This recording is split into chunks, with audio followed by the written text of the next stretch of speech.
કેમ છો વિદ્યાર્થી મિત્રો? હું છું પ્રતીક સગર અને આજે આપણે ભણી રહ્યા છીએ FY BCom semester 2 financial accounting 3 unit number 2 જેનું નામ છે શેર મૂડીના હિસાબો. આજે આપણે ભણી રહ્યા છીએ ભાગ નંબર 5. આગળ મેં 4 ભાગ બનાવી દીધા છે. જો તમે ન જોયા હોય તો ડિસ્ક્રિપ્શનમાં તેની લિંક મૂકેલી છે. ઓકે, ચલો આજનો દાખલો છે અ કંપની લિમિટેડ 2000 ઇક્વિટી શેર દરેક ₹10 નો ₹2 પ્રીમિયમે બહાર પાડ્યા. તો આપણે લખી દઈએ અહીંયા ₹10 એક શેર એવા 2000 શેર. તો વર્કિંગ નોટ બનાવીએ છીએ આપણે ₹10 નો એક એવા 2000 ઇક્વિટી શેર બહાર પાડ્યા. બરાબર, જેના પર શેર દીઠ નીચે મુજબ રકમ મંગાઈ. અરજી, મંજૂરી, પ્રથમ અને આખરી હપ્તો. તો અહીંયા લખી દઈએ છે અરજી વખતે કેટલા મંગાયા, પછી મંજૂરી વખતે કેટલા મંગાયા, પ્રથમ હપ્તા વખતે અને આખરી હપ્તા વખતે. બરાબર, ચલો જોઈએ કેટલા રૂપિયા મંગાયા છે. અરજી વખતે ₹2 મંગાયા છે, તો આપણે અહીંયા લખીશું અરજી વખતે ₹2. હવે મંજૂરી વખતે કેટલા મંગાયા છે? તો મંજૂરી વખતે ₹5 મંગાયા છે, પણ એમાં પ્રીમિયમ સાથે છે અને પ્રીમિયમ કેટલું છે? ₹2, એટલે કે 3 + 2 થશે. બરાબર, તો લખીએ મંજૂરી વખતે ₹3 અને +2 પ્રીમિયમના. ઓકે, ચાલો પ્રથમ હપ્તાના 3 અને આખરી હપ્તાના ₹2. પ્રથમ હપ્તાના ₹3, આખરી હપ્તાના ₹2. 3 ને 2 5, 3 ને 2 5, 5 ને 5 10 થઈ ગયા અને +2 પ્રીમિયમ. આ ₹10 આના મુજબના થઈ જવા જ જોઈએ. બરાબર, ચલો આગળ રકમ વાંચીએ શું કહે છે. 3000 શેરની અરજી મળી. તો આપણે સૌથી પહેલા લખી જ દેવાનું 3000 શેરની અરજી મળી. આ ખૂબ જ અગત્યની વાતો છે. બરાબર, 3000 ઇક્વિટી શેરની અરજી મળી. 2400 શેર અરજીઓ પ્રમાણસર ધોરણે ફાળવણી કરવામાં આવી. 2400 અરજી સાથે મળેલ વધારાની રકમનો ઉપયોગ મંજૂરીના હપ્તા વખતે કર્યો. તો આ કામ સૌથી પહેલું કરવું પડે. 3000 અરજીઓ,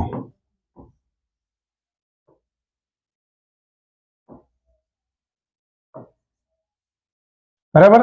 તો અહીંયા શું કીધું છે જોઈએ. 2400 શેર અરજીઓ પ્રમાણસર ફાળવી 3000 માંથી. એનો મતલબ કે 600 શેરની અરજીઓ રિટર્ન કરી. બરાબર, તો ના મંજૂર કરી. તો અહીંયા સૌથી પહેલા હું લખું છું 600 ના મંજૂર કરી. હવે આપણે બહાર કેટલા શેર પાડ્યા છે? તો કે 2000, એટલે અહીંયા લખું છું 2000 અને આ પૈસા શેર મૂડીમાં જશે. હવે આ 2000 ના 600 એટલે કે 2600 થયા, તો 400 બચ્યા 3000 માટે. તો આ 400 એ મંજૂરી ખાતે લઈ જવાના. બરાબર, આ કામ સૌથી પહેલું કરી જ દેવાનું. આના ઉપર બધી આમનોંધ લખાશે. હવે નીચે કીધું છે આનંદ કે જેણે 50 શેર ફાળવવામાં આવ્યા હતા તે મંજૂરીના નાણાં ચૂકવી શકતો નથી. કોના પૈસા નથી ચૂકવતો? તો અહીંયા લખીશું મંજૂરીના પૈસા ચૂકવતો નથી. 50 શેર જેને ફાળવેલા હતા તે. પછી કીધું છે અને પ્રથમ હપ્તો પણ ન ચૂકવી શકતા તેના શેર બીજો હપ્તો મંગાવતા અગાઉ જપ્ત કરવામાં આવ્યો.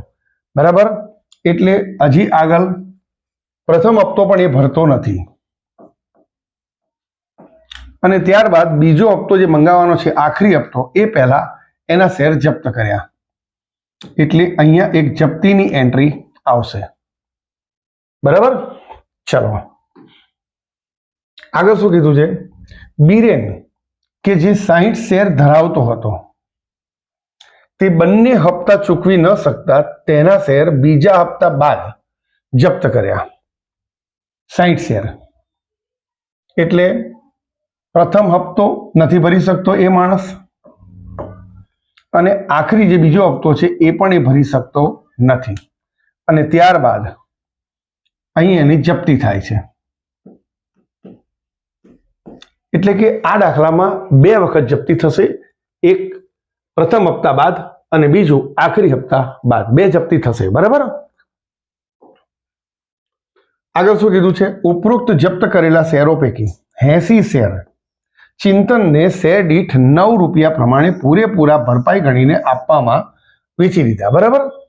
જેમાં આનંદના બધા જ શેરનો સમાવેશ છે. આનંદના 50 શેર અહીં આવી ગયા છે, એની વ્યવસ્થા આપણે છેલ્લે કરીશું. ચલો આમનો જ લખવાની શરૂઆત કરીએ છીએ. તો સૌથી પહેલા આપણે અરજીના પૈસા આયા. અરજી કેટલી મળી? કે 3000 શેરની અરજી મળી, એટલે 3000 ગુણ્યા 2. બરાબર. તો અહીંયા આમનો જ લખીશું.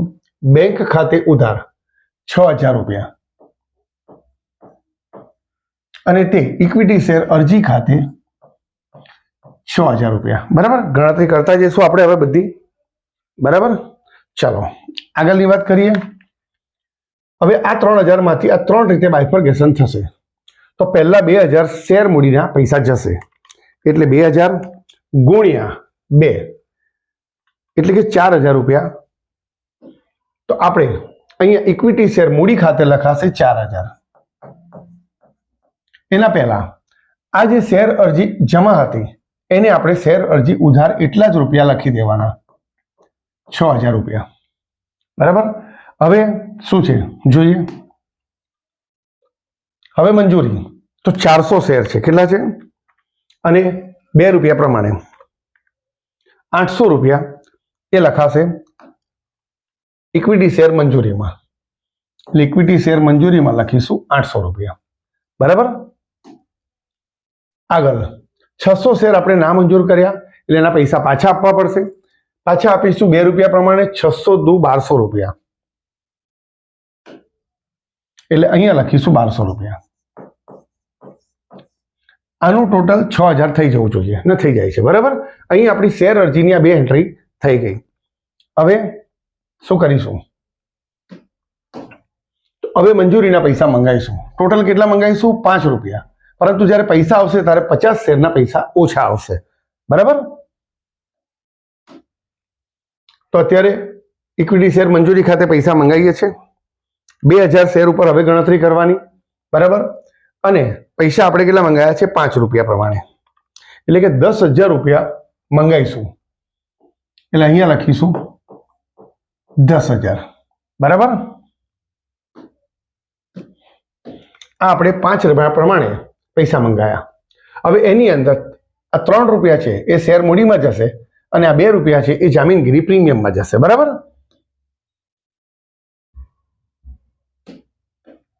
તો ઇક્વિટી શેર મૂડી ખાતે 2000 ગુણ્યા 3 રૂપિયા એટલે કે 6000 રૂપિયા. ઇક્વિટી શેર મૂડી ખાતે કેટલા? 6000. અને જામીનગીરી પ્રીમિયમ ખાતે કેટલા? તો 2000 ગુણ્યા 2 એટલે કે 4000.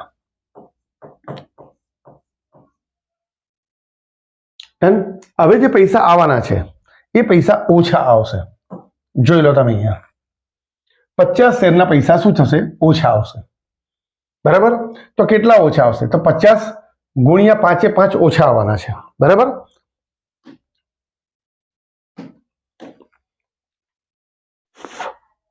તો આપણે અહીંયા લખીએ છીએ. અત્યાર સુધી આપણે જે પૈસા મંગાયા એની ચર્ચા કરીએ. મંજૂરીના કેટલા મંગાયા? 10000.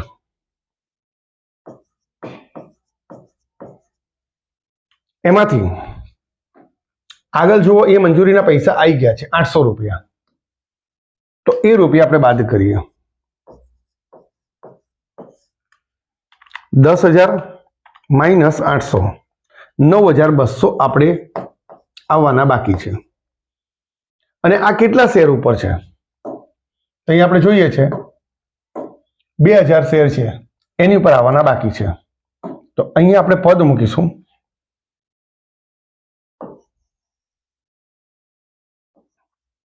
બે 2000 શેર ઉપર 9200 રૂપિયા આવવાના બાકી. અત્યારે જે 50 શેર છે એની પર ગણીએ તો કેટલા?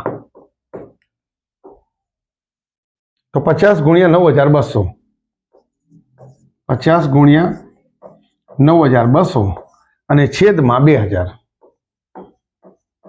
ચલો છેદ ઉડાવી દઈએ. 50 ગુણ્યા 9200 ભાગ્યા 2000. 230 રૂપિયા નહીં આવે. 230 રૂપિયા નહીં મળે. આ રૂપિયા આપણને નહીં મળે. બરાબર? તો આપણે એટલા રૂપિયા બાદ કરવાના. કેટલા મળવાના હતા? 9200. 9200 માંથી આ 230 નહીં મળે તો બાદ કરીએ છીએ. 8970 આવશે. 8970 આટલા પૈસા આવશે તે બેંક ખાતે ઉધારમાં લખાશે. 8970. 8970. ખૂબ જ અગત્યની ગણતરી છે. યાદ રાખજો, મંજૂરી વખતે જ્યારે જ્યારે હોય ત્યારે આ જ રીતે ગણતરી કરવી પડશે. આગળ મેં આવા બીજા દાખલા બનાવેલા છે, જો તમે ન જોયા હોય તો જોઈ લેજો અને આ ચેનલને લાઈક અને શેર કરવાનું ભૂલશો નહીં. બરાબર? ચલો હવે આપણે પ્રથમ હપ્તો મંગાવીએ છીએ અને પ્રથમ હપ્તો 3 રૂપિયા મંગાવવાનો છે અને એ વખતે 110 શેર ઉપર પૈસા નહીં મળે. બરાબર? તો ચલો પ્રથમ હપ્તો મંગાવીએ છીએ. ઇક્વિટી શેર પ્રથમ હપ્તા ખાતે 2000 ગુણ્યા 3 રૂપિયા લેખે એટલે કે 6000 રૂપિયા મંગાયા. લખીશું અહીંયા 6000. ઇક્વિટી શેર મૂડી ખાતે 6000. હવે પૈસા ઓછા આવવાના છે. બરાબર? તો જુઓ, પહેલા હતા 50 શેર, પછી આયા 60 શેર એટલે ટોટલ 110 શેરના પૈસા ઓછા આવશે અને 3 રૂપિયા પ્રમાણે 330 રૂપિયા ઓછા આવશે. હવે આવવાના હતા કેટલા? તો કે 6000 અને એમાંથી 330 શું કરવાના? બાદ કરવાના. એટલે 6000 માઇનસ 330 તો 5670.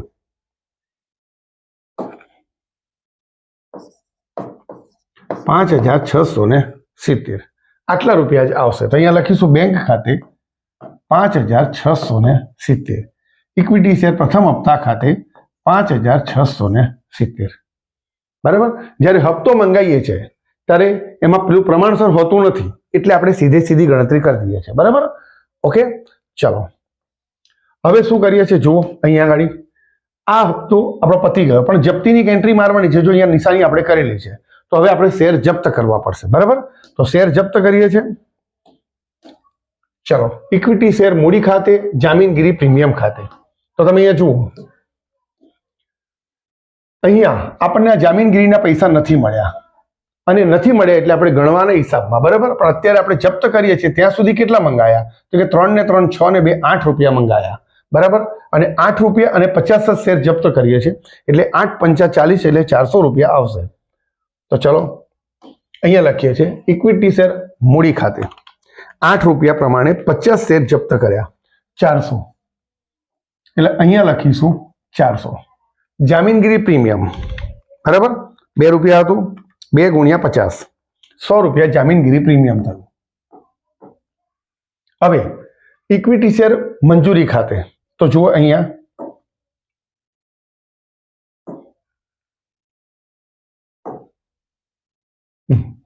મંજૂરીના પૈસા નથી મળ્યા આપણને 230 રૂપિયા. બરાબર? તો આપણે એ લખી દેવા પડશે 230 રૂપિયા. તો અહીંયા આ ઇક્વિટી શેર મંજૂરી ખાતે છે એ 230 લખ્યા અને ઇક્વિટી શેર પ્રથમ હપ્તા ખાતે કેટલા છે તો જોઈએ. પ્રથમ હપ્તા ખાતે તો જુઓ અહીંયા પ્રથમ હપ્તા વખતે આપણે આ 60 ની વાત નહીં કરવાની કારણ કે હજી એ જપ્ત નથી કર્યા. આપણે જપ્ત 50 વાળી જ વાત ચાલે છે. તો 5 તરીને 15 એટલે કે 150 રૂપિયા 150 રૂપિયા આપણને નહીં મળ્યા. તો એની એન્ટ્રી અહીંયા વાગશે ઇક્વિટી શેર પ્રથમ હપ્તા ખાતે 150. આ જે જપ્ત કર્યા છે એની જ વાતો છે એટલે આપણે 60 શેર પર ગણવાના નથી. 400 વત્તા 100 એટલે આ 500 થાય છે અને 500 માંથી આ 230 અને 150 બાદ કર્યા તો 120 આવ્યા. એ શેર જપ્તી હશે.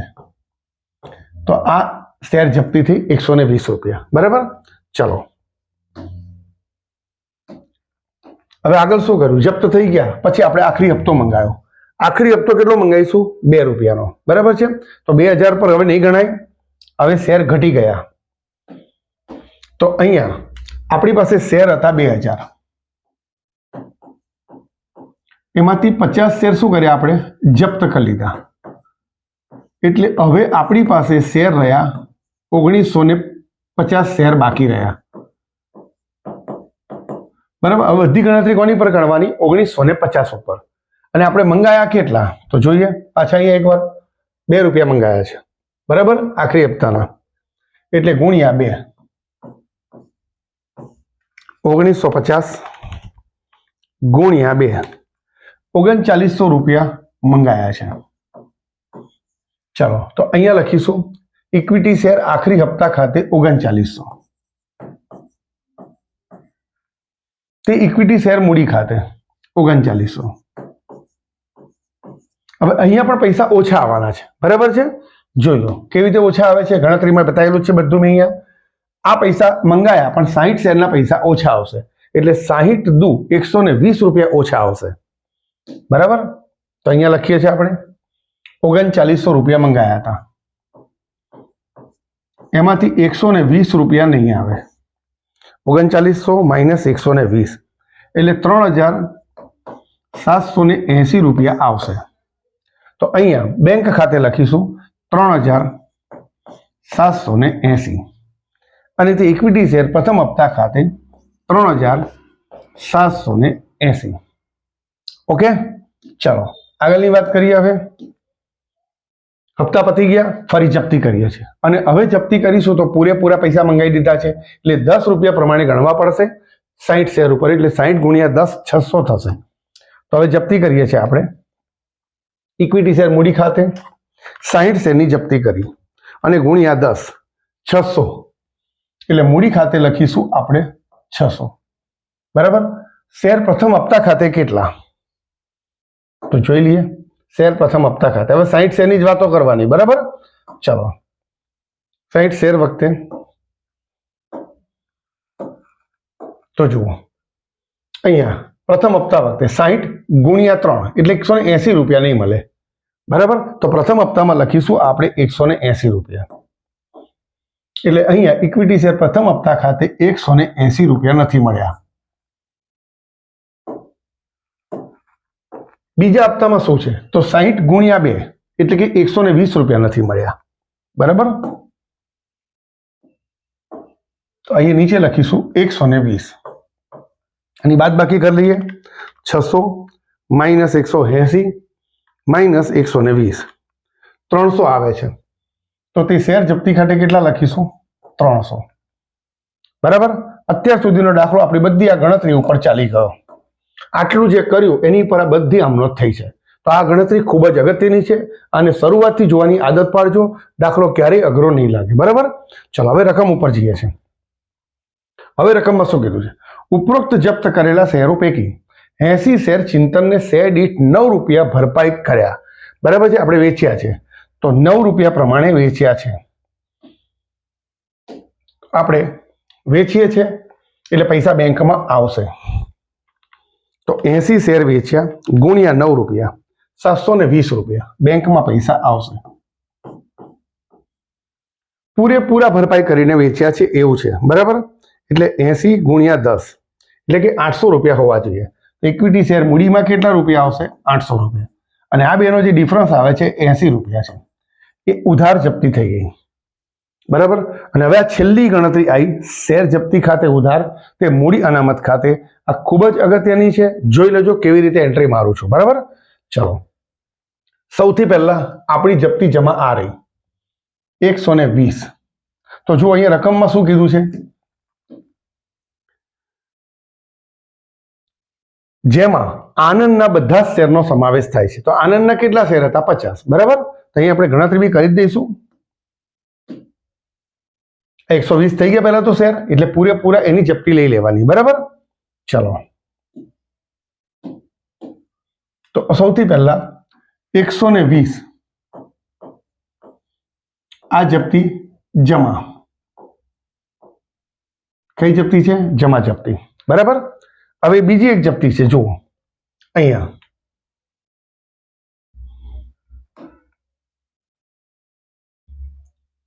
300 રૂપિયા. તો આ 300 પૂરી નહીં લેવાય. બરાબર. કેમ નહીં લેવાય સમજો કે આપણી પાસે શેર વેચવાના છે કેટલા? 80. એમાં 50 પહેલા આવી ગયા. હવે 80 માટે ખૂટે છે કેટલા? તો કે 30 ખૂટે છે. બરાબર છે. અને આ જે જપ્તી છે એ 60 શેરની છે. બરાબર. એટલે આપણે પદ મૂકીશું કે 60 શેરની જપ્તી 300 રૂપિયા. 60 શેરની જપ્તી 300 રૂપિયા. તો આપણે જોઈએ છે 30. તો 30 ની કેટલી? એટલે કે 30 ગુણ્યા 300 અને છેદમાં 60. તો 30 ગુણ્યા 300 ભાગ્યા 60 એટલે કે 150 રૂપિયા આપણે જપ્તી લેવી પડશે. બરાબર. તો અહીંયા લખીશું આપણે 150 જપ્તી. તો આ બંને જપ્તી જમા જપ્તી છે. જોઈ લો, આ પણ જમા જપ્તી, આ પણ જમા જપ્તી. બરાબર. એટલે એનું ટોટલ થાય છે 270 રૂપિયા. આ થઈ ગઈ જમા જપ્તી આખી. આ પણ જપ્તી હતી. બરાબર. હવે એમાંથી ઉધાર જપ્તી બાદ કરવાની. તો ઉધાર જપ્તી જો આ રહી 80 રૂપિયા. બરાબર. એટલે 80 રૂપિયા એમાં બાદ કર્યા. બરાબર. ઉધાર જપ્તી અને આની બાદ બાકી કરીએ. 270 માંથી 80 જાય એટલે કે 190 બચશે. અને આ 190 એ મૂડી અનામત ખાતે લઈ જવાના. બરાબર. એકદમ પરફેક્ટ ગણતરી છે. 2 વાર સમજજો કેવી રીતે લાવું છું. અત્યાર સુધી આવા દાખલા 3 ગણી ચૂક્યો છું અને તમે એ જોશો બધા દાખલા તો તમને 100% આ રકમની એન્ટ્રી મારતા આવડી જશે. બરાબર. ઓકે. આશા રાખું છું કે આ બધા જ દાખલા તમને ખબર પડતી હશે. બીજા મિત્રોને પણ શેર કરજો જેથી બીજા મિત્રો પણ ભણી શકે. થેન્ક યુ વિદ્યાર્થી મિત્રો. Thank you so much.